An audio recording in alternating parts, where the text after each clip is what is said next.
Hey y'all, my name is Ann Wyatt. I started my career in workforce development with the state of Kentucky in 2010. That experience ignited a deep passion for manufacturing within me. I started this show hoping to raise more awareness around the bright outlook manufacturing careers have. Join me as I sit down with some of the manufacturing industry's most successful changemakers and learn how they're partnering people with technology. It's time to give people more meaningful work. This is Workforce 4.0. Got such a treat for you today on Workforce 4.0 because I get to talk to Mike Yost. And for anybody that is connected in the systems integration space with automation and manufacturing, they are probably pretty familiar with Mike Yost, or at least a lot of the organizations that Mike Yost is involved in. So, Mike, how are you? Do you want to introduce yourself quickly and tell us a Sure. little bit more about your involvement in the industry? Sure, absolutely. Appreciate the opportunity to be here and big fan of you personally and the work that you're doing and appreciate the opportunity to come here and talk with you. Just real quickly, been around manufacturing and the industrial automation, industrial software space for 3 decades. Started in the early 1990s on the automation side. And really grew up with software in manufacturing. So some of the organizations that you mentioned, I worked for solution providers like Rockwell and GE, and then some software startup companies on the manufacturing intelligence side and manufacturing execution side. But I spent about 12 years in industrial nonprofits, also working for an organization called MESA International, the Manufacturing Enterprise Solutions Association, and then a couple of years leading outreach efforts, which is workforce related, for the National Institute on Smart Manufacturing. So I stopped that about 2 years ago, and I've been working on a startup since then, and always trying to engage in this conversation of how do we help manufacturers understand the role and the value and the fit of modern technologies. Absolutely. And I know you're very passionate about not only the technology, but making sure that people are the center of all of the technology and the processes. So as the tech is getting better and faster and more efficient, making sure that your frontline workforce is able to adopt it easily and making sure that it supports your business Yep. growth strategy overall. Yeah, absolutely. I mean, there have been a number of things that have really made an impact for me in my career. And first and foremost is really understanding that the principles that I was fortunate enough to be a part of, solutions that we were deploying were, I believed, applicable to all manufacturers. And so I ended up working for a number of large organizations that basically served large organizations, and it just kept, galling me that we couldn't get the solutions to other organizations and really scale the help. Because to me, what's been driving me as of late, especially over about the past half decade, is my oldest son is now a senior in college. But when he was about a sophomore or a freshman in high school, I started thinking, what can I do to give him an opportunity to come back here? I live in Northeast Ohio, and I thought, what I can do best is really help the manufacturing communities, right? The companies and the communities that rely on manufacturing companies. If they can be more competitive, they can take advantage of these evolving technologies. Then I have a better shot at my kids having an opportunity to come back here when they're out of the house and out of college and things like that. So that's really been at the core of what I think these technologies are all about: is how are you helping people? How are they helping them in their day-to-day jobs? How are they helping the communities that they're a part of? Absolutely. I love that that's the thought process of a parent, right? It's like, okay, once you get through the infant stage and the toddler years and, up to that point of high school, because up to that point they like want to have something to do with you. And then, then it's kind of like you can see this trajectory where they're just like slowly disconnecting and you're like, okay, so Yeah. how do we make sure they come back? I'm that one. I'm that one. I would be that one. So I can appreciate that as well. So, Mike, it's just kind of tradition at this point with Workforce 4.0. that I get the conversation started with a little bit of an icebreaker, and I gotta know, and because I feel like you're gonna have a great answer for this, but I want to know, what is your go-to karaoke song? Oh, good gracious. Well, first of all, if I am doing karaoke, you better look, because somebody has probably drugged me or is, holding a gun on me or something like that. But what I will admit is that, excuse me, I am a huge Prince fan. So I was molded and shaped very early in my life by an older brother who was addicted to Prince, and he got me hooked. So I would never be able to sing any of his songs, but in a karaoke setting, I would probably go to Kiss and put on my best falsetto and see if I could deliver it at all in memory of Prince. So Yes, I love that so much. I think you would rock it. thank you for your confidence. I think at the next event where we happen to run into each other, I think we should make that happen. Well, like I said, you better bring a gun or somehow coerce me. So, Well, it'll be fun. yeah, I'll get up there with you. Would excellent. that help? That would definitely help. That would definitely help. Awesome. I love Prince. I'm from Bowling Green, Kentucky, so I quite, resonate with Little Red Corvette. Oh, There's a there you lot go. of those running around up there. Yeah. So great choice. I'm looking forward to hearing that in real life. So, Mike, you work closely with systems integration companies on ensuring that their workforce is dedicated to upskilling. So, what have been some of your takeaways working with some of these companies, and what do you feel like is a fair assessment of where the industry is when it comes to digital preparedness? Wow.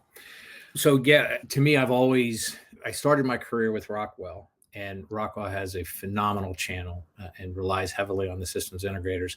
And then as I moved into the software side of things, I mean, integrators played absolutely integral part in understanding the fit, specifying projects, deploying projects, supporting them long term, et cetera. So I've talked for a number of years about what I call the systems integrator dilemma.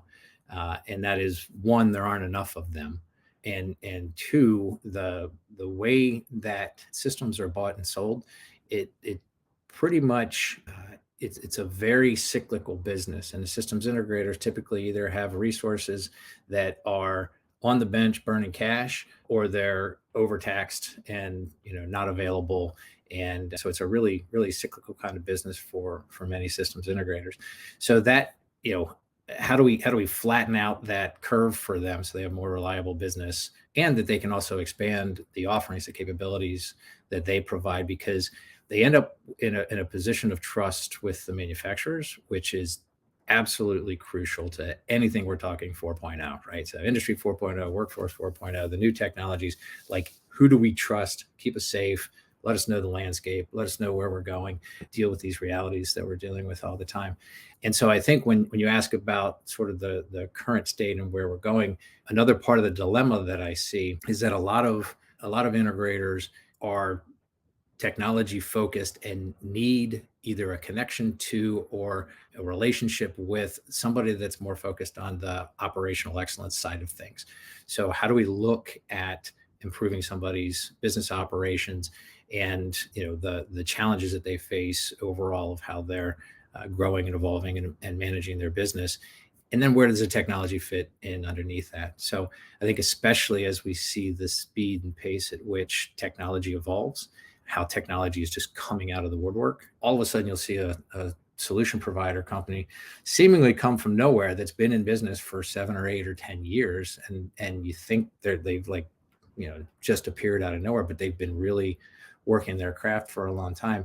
And the manufacturers are like, well, I don't know them from anybody. And so they need a trusted source. And oftentimes that's a systems integrator organization. So I really think a challenge for our time right now is getting access to that resource pool, and that resource pool having better connections to talk beyond the technology, beyond the physical wiring, the physical configuration of systems and databases and communications protocols and things like that. I personally think that they're the right audience, the right group to evolve and take that next step. But I really think it's a crucial step for manufacturers to have that trusted set of resources from a community like that. Yeah, that's interesting, because I too have been working in manufacturing for the majority of my career.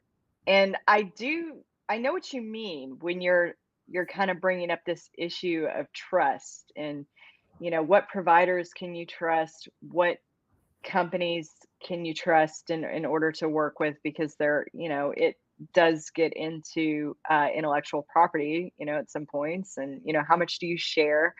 Let me ask you this, because you are a networking maverick. Like, yeah, you are so good at networking. You have really taught me. I don't know if you've known this, but you've taught me how to network at a next level in a lot of ways.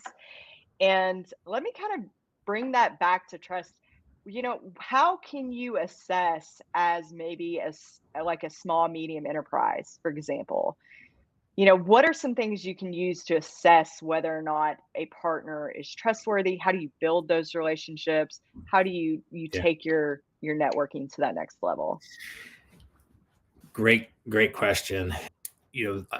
Obviously we're part of the Industry 4.0 Club, right, which is now officially a nonprofit, and it has a charter and a mandate to serve the greater good, not to be commercial.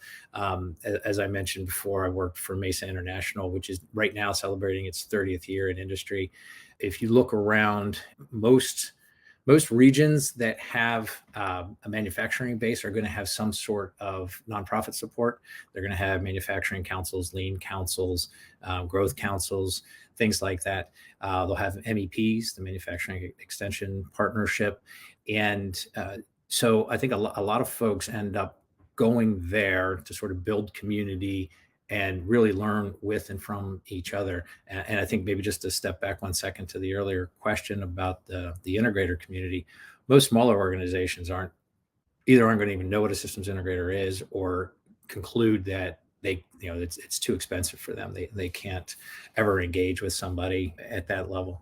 So, I think talking with people, really certainly checking credentials, right? So, talk to, if somebody has a solution for you, you're considering, talk to companies that have worked with them, see how long that they have worked with them, and, also understand sort of the short and long-term vision of how they engage. Because if a company's going to walk in and sell you something and walk out the door, and there's going to be no way to maintain support with you, then that would be a concern, that you're going to be stuck there supporting infrastructure that you may not have the capacity and in-house capabilities to serve or to be able to support. So I do think, again, one of the thing I'd like to make sure comes out in the response to your question is I really do think manufacturers have to play more of an active role today than they have at any time throughout my career, of saying, yes, I want to be a part of this. Yes, I want to educate myself. Yes, I want to understand. And I'll be I do not think the problem with Industry 4.0 technologies is on the manufacturer side. I think it's the market that serves the manufacturers is fragmented, and a real challenge of how they serve the manufacturers, much more so than the manufacturers have too little resources, aren't smart enough, don't know what to do. Most of the smaller companies that I deal with, and I work with a lot of nonprofits regionally, they know what to do. They know what they want to get accomplished, but they don't know who to trust. So a lot of them are starting to take on more of a responsibility on their own to educate themselves, be part of these types of nonprofits, these regional groups, things like that, to see if they can bounce ideas off each other, be in community together, network share, those sorts of things. I feel like I'm seeing an uptick in that, with like comparing my career in workforce development with the state of Kentucky, 5-6 years ago, and then looking at where we are now, I'm definitely seeing an uptick in that interest. So I can I can speak for that. I think this is happening, Yeah. right? Well, and I think there are a lot of, there are different avenues and ways today. I mean, we have members and founders in the Industry 4.0 Club that are manufacturers that are trying to engage and, make connections and find people that they can trust. And one thing that I also say is that it's been an interesting learning for me is, typically speaking, the regional people that on the nonprofit side that I deal with that are not necessarily specifically from manufacturing have a real fear of ever engaging a solution provider in a conversation because they feel that they can't be non-commercial. Like, as soon as I bring in a solution provider and introduce them to my manufacturing clients, they're just going to sick them, right? It's going to be like sharks in the water to go try to sell them stuff. And I have to say that does happen sometimes, but by and large, the people that I was a part of MESA with, the people that are in the Industry 4.0 Club with, they understand that they need to give of themselves. They need to share knowledge. They need to help educate as part of what they do in order to, really bring everybody along to have a baseline of understanding to engage with them. So I think that's another area where we have to challenge and say, all right, we're going to have to get the whole community working together here and sharing, put up safeguards, but also not just put up barriers to where, we're not going to talk to those folks because they have a lot of really important, experience that they can share. Absolutely. I love that. That's, a big reason on why I'm involved in Industry 4.0 Club as well. And speaking of that, we met through the Industry 4.0 Club, and we started out on Clubhouse, the Clubhouse app. But we've been able to maintain a pretty close professional relationship over the value of not only digital transformation, but keeping people at the center of technology. And my question from that is, why are you so passionate about that? And how have your previous experience shaped your commitment to improving culture and reinvesting in the workforce? Well, I mean, from a passion perspective, it comes back to what I said before about, wanting my kids to be able to, have the opportunity to move back here. And just some quick stats on Northeast Ohio. There are almost 8,000 manufacturing facilities in Northeast Ohio. So basically the top northeast corner of the state. They account for 30% of the employment and 50% of the economic output of this region. So they are critical to the economic vitality here in the region. 94% of them have 100 or fewer employees, right? So they, one way to look at it is they're too big to fail and they're too small to serve, right? So that comes back to that market failure of how do we help those folks.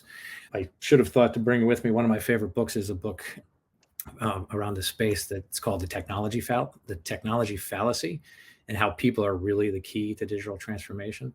So I'm a big believer that, manufacturers, solution providers, they're all problem solvers, like at our nature, right? Like, we want to engage and we want to solve problems. And if I go back throughout the course of my career, I started on the software side of things, working in the automotive tier 1 space. So build to order, just in time. And it was all receiving an order from the car manufacturer, and we were servicing one of the tier 1 suppliers. But everything that we did in that plant was applicable, even if it was to another organization, whether it was within the 4 walls of a business, just taking an order from, the scheduling system, or if it was part of this extended, supply chain. So I've always been driven by the fact that the technologies can scale, right? The solutions, the principles, all those things apply no matter, what size the organization is. And so it's really been, for me, trying to figure out, how do we make that happen? How do we help that happen for these 7,700 manufacturers in Northeast Ohio that are going to, help keep this region strong, and you take those numbers and you apply them, multiply them out across the nation, right? And you're talking hundreds of thousands of small companies that need access to things that could absolutely help them move forward. Yeah, definitely. Well, to the first part of your answer there, I will confirm, as a recruiter for engineers, I've never met an engineer, which, is a big part of our industry at all levels, that did not get into engineering to not solve a problem. Okay. if Right. that makes sense. Yeah. Yeah. Well, So I've watched, so being on the software side, and then, I ran global product marketing for a division of General Electric for a handful of years. And we lived with the reality that there were all sorts of point solutions that were created. Why? To solve a problem, right? And the folks in the plant would solve that problem with whatever tool sets that they had available, and they'd solve this problem with whatever tool set they had available to them, and on and on and on. And then you have this patchwork, and then here come the technologists going, hey, guess what? You guys have this horrible infrastructure, right? You've done such a bad job of managing your infrastructure. It's like, that's ridiculous. You haven't given us the tool set we need to solve problems in a way that's scalable and doesn't lock us in, right? And so it all comes back to your point that they have a problem. I need it solved today. I need it solved this hour. I need it solved this week. And they're going to solve those problems. And the technologies absolutely should be in a position of serving them so that they can do that, safely, securely, and, not be stuck trying to live up to some corporate standard that rarely exists. So. I feel you there. I do want to bring up a question from Chris S. that he has. To what extent do you think SME manufacturers have this fear of the solution providers because over the last 30 plus years, they have gutted or eliminated their own in-house tool room or systems integration capabilities? And to what extent do you think this in-house capability has to be rebuilt? It's actually a really good question. It's a very good question, Chris. I think that's part of it. I don't think it's all of it. I think there are a lot of companies that didn't have, this centralized function to gut.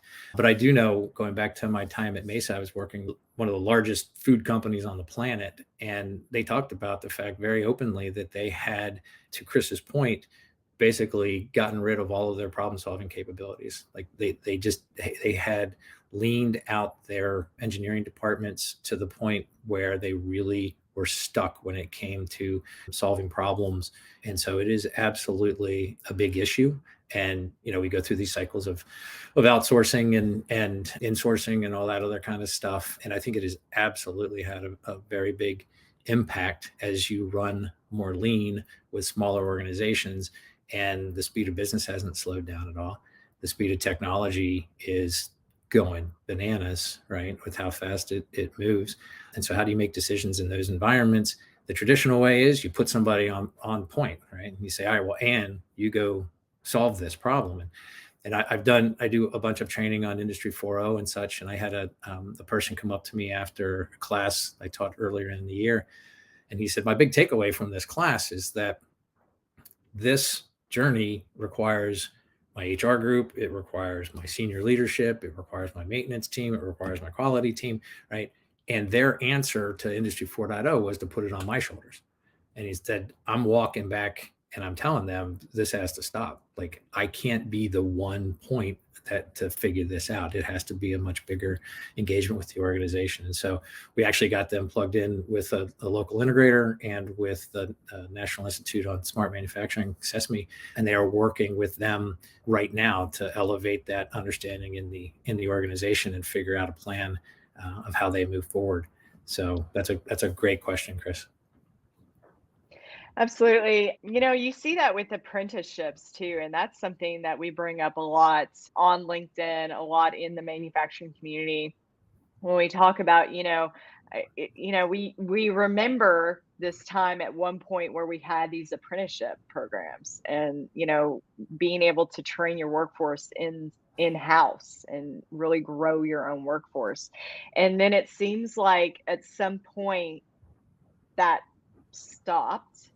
And now we're kind of in a position, when it comes to the skills gap, where we're looking down a very long road of over 2 million jobs, right, that are going to go unfilled by 2030.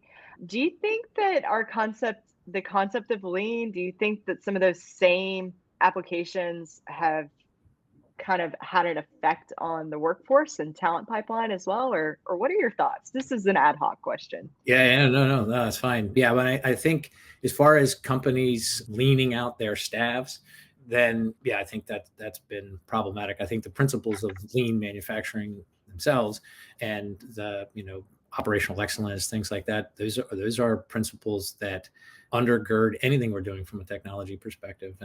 And I think it's been really hard for people.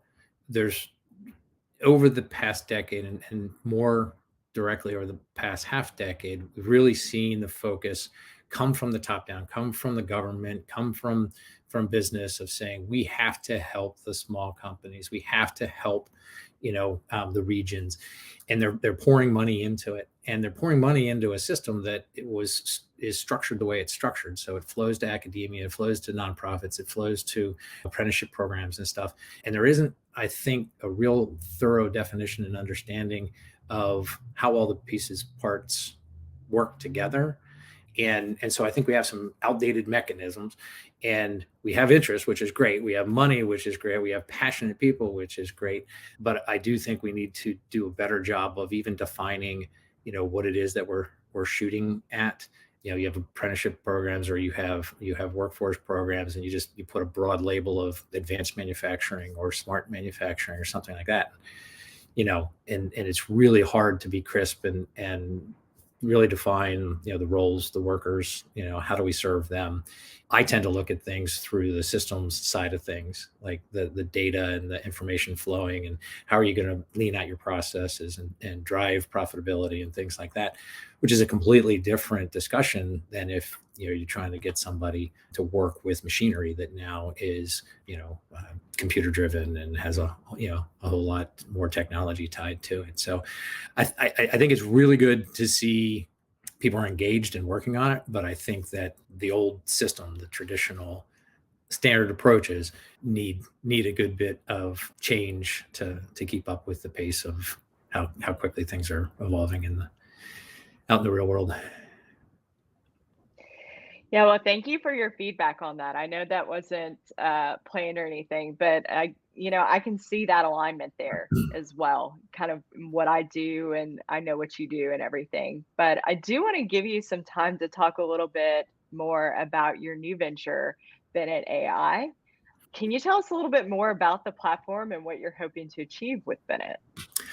Well, yeah, thank you for that. It's really exactly what we've been talking about. So one of the things I've been truly blessed with throughout my career, you mentioned it before, whether I tried it or not, I ended up really networking well throughout industry. So working at MESA, so I was a volunteer there when I worked in industry, and then I eventually got hired and spent a decade as the president of the association. And so I just met so many great people, so much expertise. And I always said to everybody, we'd have a board meeting, and after the board meeting, there'd be 30 or 40 people in there from manufacturers and systems integrators and tech vendors, and nobody was selling anything. And the interactions, I used to say, if we could just capture and bottle this and make this available to the masses, there's so much experience here. There's so much, wealth of knowledge. And actually, while I was there, I set out and said, we have to find a way to be more social. We have to find a way to be more open. We have to engage more people. We have to share knowledge. We have to problem solve together. And they said, that's great. We can figure it out. So if you can figure it out, go ahead. And that actually led to me starting with a couple of founding partners, Bennett, with the idea that there'll be really an industrial services marketplace where you can find talent and you can engage in knowledge sharing, problem solving, all those things that we've been talking about. Because we can go out and facilitate that. Like you and I today, we could go out and we could have our own delivery service to help as many manufacturers as we could. But we'd get through a dozen or a couple dozen. And that, like I said, I got 7,700 here, all within driving distance within an hour and a half. And we're not going to get there without some tech platform underneath us. And that's really what Bennett was started for and what we're working toward. That's amazing. Yeah, it just becomes just a virtual, replication, a digital twin.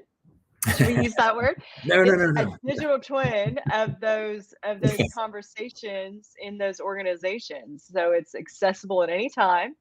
You don't have to kind of commit to like a once a month meeting or anything. You can just, it's an open forum. We'll call it that.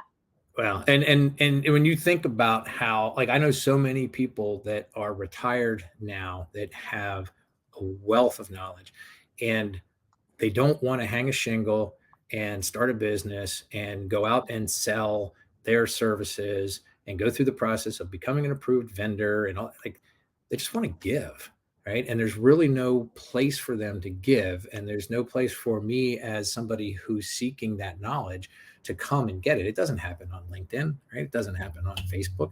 So, there's a wealth of knowledge. We're sitting here worried about the gray tsunami and the great retirement and the tribal knowledge loss and stuff. And yet we have all of these people with all of this expertise that is completely accessible if we can build a channel between the two. And that's really what we're working on. That's amazing. Yes. That's something we talk about all the time. The great tsunami, the tribal knowledge. So that's awesome. That's just a really cool project. And I cannot wait to see how it grows over the next couple of years as well. You'll be a part of it. So yes. Count me in. I opt in for that. Excellent. Sign me up. Yes. Anything I can do to help. I've got time for one more question here today, if that's okay. Absolutely. Okay. So I end every episode of Workforce 4.0 kind of referring back to the title of the show. And I named this episode Digital Transformation Goes Beyond the IoT, which, we know is the Internet of Things. Yep. Where do you think that we could offer the most room for improvement when it comes to connecting humans, just like we are connecting devices through the IIoT, which is the Industrial Internet of Things? And what technologies are you most excited about that you see employers using to assist with these capabilities and give people more meaningful work? I'm going to go a little off script. Like I think the easiest answer is, there's, solutions for downtime tracking or, visibility or connected worker platforms and stuff like that. I think if I had the opportunity to get in front of a bunch of manufacturers, and I would go more on the social route, right? Like what we're doing right here. I love to see Discord channels that are popping up with thousands of people on that are sharing knowledge together, right? The Industry 4.0 Club on Clubhouse, what we're doing here on LinkedIn. And so I really think that we are connecting people socially this way. And that holds a lot of power. And I would really, if I had the opportunity to speak to a bunch of manufacturers, I'd encourage them to get more involved and get out there more with these kind of technologies. Because when you make those kind of connections, you can find people that have the tech solutions that will help solve a downtime problem or quality problem or robotic welding or, whatever your issues are. So I would probably say that I would encourage people, and I'm excited to see, what sort of the social, the collaboration types of tools can do for manufacturers, for our whole ecosystem. Absolutely. And, we're a very good example with the Industry 4.0 Club because, I didn't physically walk, but I just kind of roamed into this room talking about manufacturing on Clubhouse. And I'm interested in manufacturing, obviously, with what I do and everything. But was I the expert on the digital twins? Am I the expert on cybersecurity? Am I the expert on, industrial integration and all of that stuff? No, I'm not the expert. So, you don't have to be the expert in anything outside of just who you are and what you bring to the table. And then, when there's an opportunity for you to share what you know. And then, at the same time, you still get to learn from other experts in that industry about what they do. And I know that Yen has taught me a lot. Martin has taught me a lot. Sure. Ira, you. So it's just been a really great experience with that intellectual exchange. Yeah. You know what I mean? Yeah, and it's more and more accessible. I think the pandemic has gotten people to a point where they're more, at least from a manufacturing industry perspective, more open to using these types of collaboration tools, more open to accepting help remotely. And I also think, the younger generation is more digitally savvy, right? They're digital natives and they're used to sharing their whole lives online. And so I think there's a lot of that, concern about intellectual property or our secret sauce and things like that certainly have to be respected. But I think that a lot of that holding us back is probably more because of a mindset of people my age, as opposed to the younger generation coming in and saying, I got a problem, I need help, I'll throw it out there and we'll find help, just the way that you are articulating. Yeah, like crowdsourcing, right? Yeah, you have a question, Reddit, there's probably a subreddit for that. Right. You want to learn how to do something, YouTube, there's probably a tutorial for that. So we're very used to just looking it up and going and finding it. So yeah. The other thing that I find real quickly, I'm sorry, the other thing I find is that when I was at MESA, that the message was typically very horizontal, talking broadly about manufacturing operations management or manufacturing execution. And companies used to come and say, well, we really want to drill down deep. We want to get into specialty chemicals, or we want to get into oil and gas or whatever. And once they would start doing that, they would find that there's a whole bunch of stuff that's really not proprietary, that horizontal, like we could share a whole lot more than people initially think we can before we get to the point of differentiation or, intellectual property and things like that. So I think the same, we'll find out over time that we're probably hiding from things that we don't really need to hide from, and be more open the way that you were just articulating. I would, again, I'm coming from just like the human resources aspect of it. I would agree. Yeah. I've had similar experiences. So yeah, I think, we could share more than what we feel or believe we can. Well, Mike, I really enjoyed having you on today. I think the world of you. I really do. I appreciate your time and your energy and just your positivity. You're such an inspiration, influence, and just uplifting. So I appreciate having you on today. For anybody that is joining the conversation or maybe watching the live today, what's the best way they can reach you? You can find me on LinkedIn, or you could email me. My email is mike@bennett.ai. Bennett is spelled with an IT in the name, so it's BENNIT.ai. So email me or hit me up on LinkedIn. Absolutely. This is what I like doing the most, is sharing like this. So absolutely happy to do it.